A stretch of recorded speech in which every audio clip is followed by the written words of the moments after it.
Hello students, आपण मागच्या काही लेक्चर्समध्ये process in recombinant DNA technology ह्याच्याबद्दल शिकतो आहे. मागच्या लेक्चरमध्ये तुम्ही आयसोलेशन ऑफ द DNA हा पॉइंट स्टडी केला. याच्यामध्ये आपण नेमकं काय केलं होतं, तर जो डोनर सेल आहे आणि एक्झाम्पल आपण इन्शुलिनचं घेतलंय या ठिकाणी. Suppose this is a donor cell, हा ह्यूमन सेल आहे. या ह्यूमन सेलमध्ये insulin gene is going to be present in the genomic DNA आणि हा इन्शुलिन जीन आपल्याला माहिती आहे ह्यूमन इन्शुलिन बनवत असतो. सो ह्या डोनर सेलमधनं तुम्ही तुमचा जिनॉमिक DNA बाहेर काढला आहे. त्याचबरोबर बॅक्टेरिया एक आहे, त्या बॅक्टेरियामध्ये प्लाझमिड प्रेझेंट आहे. त्या प्लाझमिडमध्ये तुम्हाला तुमचा हा जीन ऑफ इंटरेस्ट इन्सर्ट करायचा आहे आणि बॅक्टेरियाला सांगायचं आहे की बाबा रे, तू आमच्यासाठी खूप मोठ्या प्रमाणात इन्शुलिन बनवत राहा. ओके, सो आयसोलेशनची टेक्निक आपण स्टडी केली, ज्याच्यामधनं आपण ॲक्च्युली मध्ये हा जिनॉमिक DNA ॲज वेल ॲज तो प्लाझमिड त्या बॅक्टेरिया ॲज वेल ॲज त्या ह्यूमन सेलमधनं बाहेर काढत असतो, त्यांचा DNA आयसोलेट करत असतो. आता तुम्हाला या ठिकाणी नेक्स्ट पॉइंट आपण पाहतोय आहे ते म्हणजे cutting the DNA at specific location. बरोबर. सो आपल्याला आता DNA इटसेल्फ, नुसता DNA pure form of DNA available झालेला आहे. कोणत्या दोन सोर्सेस मधनं DNA मिळालेला आहे? एक तर तुम्हाला हा डोनर सेल म्हणजे in this case human cell मधनं तुम्हाला तुमचा हा जिनॉमिक DNA अवेलेबल झालेला आहे. या ठिकाणी मी छोटा ड्रॉ केलेला आहे, पण वी नो की खूप मोठा असतो तो, राईट. पण आपल्या अंडरस्टँडिंग पर्पजेससाठी मी इथे छोटासा जिनॉमिक DNA ड्रॉ केलेला आहे. आणि बॅक्टेरियामधनं तुम्ही हा जो बॅक्टेरियाचा जिनॉमिक DNA होता तो तर आपल्या काही कामाचा नाही, सो आपण तो वेगळा केला. आपण फक्त बॅक्टेरियामधनं तो जो प्लाझमिड ओके, प्लाझमिड बाहेर काढलेले आहेत. येस, सो प्लाझमिड आपल्याला अवेलेबल झालं. ओके, वी नो प्लाझमिड मध्ये काय काय is going to be present. Plasmid मध्ये there will be a ori site, जी की आपल्या फार महत्वाची आहे. There will be a ROP site. Yes, ROP site ही सुद्धा आपल्या महत्वाची आहे. आणि बऱ्याचदा ज्यावेळेस आपण अशा काही टाईपचे रिकॉम्बिनंट DNA टेक्नॉलॉजीचे एक्सपेरिमेंट्स करत असतो, त्यावेळेस आपण आर्टिफिशियली प्लाझमिड्स कन्स्ट्रक्ट करतो, म्हणजे त्यांच्यामध्ये मुद्दामून काहीतरी सिलेक्टेबल मार्कर्स टाकतो. मागच्या काही लेक्चर्समध्ये मी तुम्हाला सांगितलं होतं, आपण PBR 322 नावाचा एक प्लाझमिड सुद्धा डिस्कस केला होता, ज्याच्यामध्ये आपण पाहिलं होतं की सिलेक्टेबल मार्कर्स दोन प्रेझेंट असतात in PBR 322. One is the ampicillin resistance आणि the other is the tetracycline resistance. बरोबर. सो असा हा प्लाझमिड आपल्याकडे अवेलेबल झालेला आहे. येस, सो आता नेक्स्ट स्टेप काय करतो आहे, आपल्याला आपला हा जो जीन ऑफ इंटरेस्ट आहे या जिनॉमिक DNA मध्ये ह्या पर्टिक्युलर लोकेशन मध्ये, okay, in this particular location, इथून इतक्या लोकेशन मध्ये तुमचा इन्शुलिन जीन आहे असं तुम्हाला कळलंय.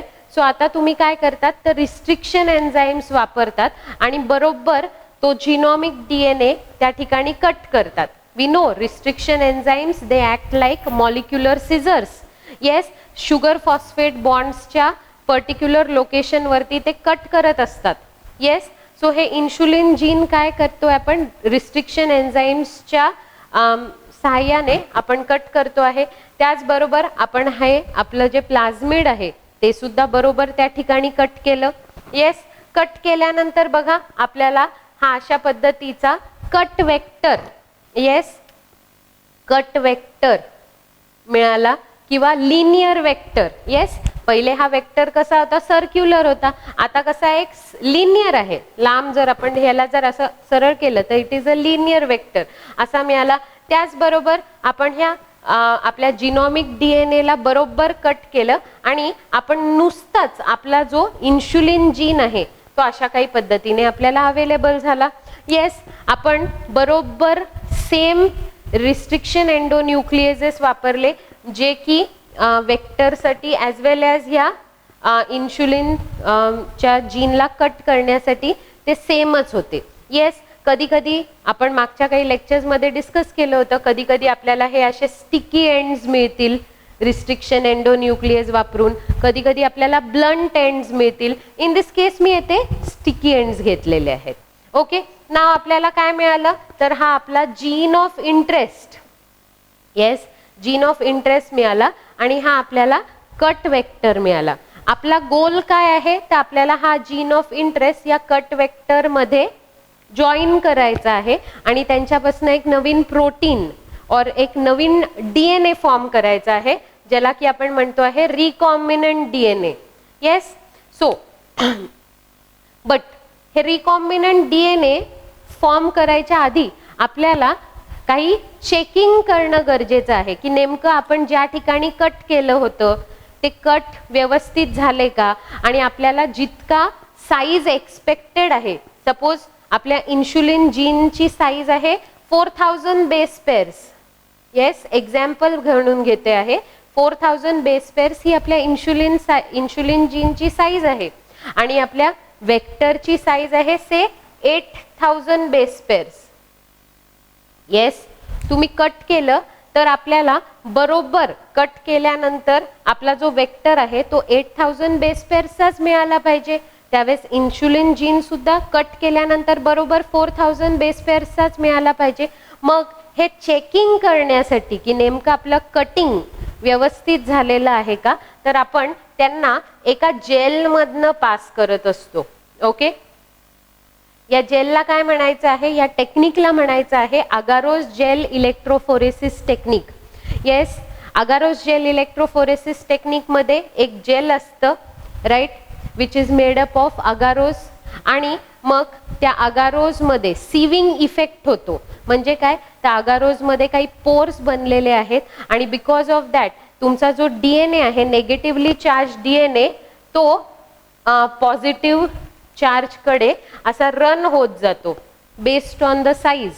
येस, जे डीएनए मोठे असतात ते लांबवर पळू शकत नाही, वेरॅज जे डीएनए छोटे असतात ते लांब लांब पर्यंत पळत जातात. येस, सो अशा पद्धतीने आपण अगारोस जेल इलेक्ट्रोफोरेसिस टेक्निक वापरतो आणि त्याच्यामुळे आपले हे डीएनए रन करतो. येस, इन दिस केस आपण वेल 1 मध्ये वेक्टर रन केला आणि वेल 2 मध्ये आपण आपला जीन ऑफ इंटरेस्ट किंवा इन्सर्ट ज्याला आपण म्हणतो आहे तो रन केलेला आहे. येस, सो बघा, वेक्टर रन केल्यावरती या ठिकाणी आपण एक एक्झाम्पल म्हणून विचार करूया. वेक्टर रन केल्यावरती या ठिकाणी आपल्याला बरोबर हा 8000 बेस पेअर्सचा बँड मिळाला आणि या ठिकाणी बरोबर आपल्याला हा 4000 बेस पेअर्सचा बँड मिळाला. येस, 8000 आणि 4000 बेस पेअर्सचा बँड मिळाल्यानंतर आपण शुअर झालो की हे जे आपले इन्सर्ट आणि वेक्टर आहे ते बरोबर त्या साइजेसचे आहेत आणि त्यांच्यामध्ये कटिंग प्रॉपर झालेली आहे. मग आपण काय करतो आहे, नेक्स्ट स्टेप डीएनए एल्युशन, म्हणजे तो डीएनएचे जे हे बँड्स आहेत त्यांना प्युरिफाय करतो, डीएनएला एक्स्ट्रॅक्ट करून घेतो. मग डीएनए एक्स्ट्रॅक्ट केल्यानंतर आपल्याला जो डीएनए प्युअर डीएनए मिळतो आहे त्याच्यामध्ये वेक्टर हा बरोबर 8000 बेस पेअर्सचा आहे आणि हा इन्सर्ट बरोबर 4000 बेस पेअर्सचा आहे. मग तुम्ही सहज म्हणाल की मॅडम ही स्टेप का करायची, तर ही स्टेप एक चेकिंग स्टेप आहे, कन्फर्मेटरी स्टेप आहे, ज्याच्यामध्ये आपण 100% शुअर होतो की आपल्याला एक्झॅक्ट साईजचे आपले डीएनए मिळालेले आहेत. कारण की ही जर साईज किंवा हे जर कटिंग प्रॉपर झालेलं नसेल तर मग पुढे चालून ज्यावेळेस आपण लायगेशनची एक्सपेरिमेंट करू तर त्यावेळेस ते दोन्ही इन्सर्ट आणि वेक्टर एकमेकांना कदाचित बरोबर जॉईन करणार नाही किंवा जर जॉईन केले तर ते उलट्या पद्धतीने जॉईन करू शकतात किंवा पुढे ते ट्रान्सफॉर्मेशन झाल्यावरती कदाचित आपल्याला लक्षात येईल की अरे मी जे कटिंग केलं होतं तो वेक्टर कटच झाला नव्हता. असे काही बरेचसे टेक्निकल अडचणी येत असतात, म्हणून आपण या ठिकाणी जरूर ही अगारोस जेल इलेक्ट्रोफोरेसिसची टेक्निक वापरतो. त्याचबरोबर दुसरा फायदा म्हणजे काय होतो, तर तुम्हाला आता इन्सर्ट मिळालेला आहे आणि त्या इन्सर्टची साईज बरोबर, आता तुम्ही शुअर आहात की त्या जिनोमिक DNA मधनं बरोबर तुम्हाला 4000 बेस पेअर्सचा इन्सर्ट मिळाला.